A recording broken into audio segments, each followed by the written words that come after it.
With instant and constant access to social media, texts, and emails, it's all too easy for wrong, even dangerous information to spread. And the coronavirus vaccine is the target of a lot of false claims.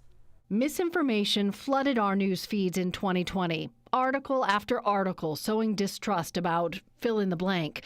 COVID, the Oregon wildfires, the election, and now the COVID-19 vaccine. False narratives like the vaccine was developed too quickly to be safe. Doctors, scientists, and researchers say that is not true. They'd been working on a vaccine for similar viruses for years and years, so when COVID happened, they knew what worked and what didn't. Myths that the vaccine is not necessary. People have claimed falsely a better way of fighting the virus is through natural immune responses. In reality, that is not true. Experts don't know how long natural immunity lasts after recovering from COVID. Immunity varies from person to person, and some people have gotten COVID twice. And baseless claims about the ingredients of the vaccine and mRNA. Many have claimed that vaccines can alter your DNA. This is false.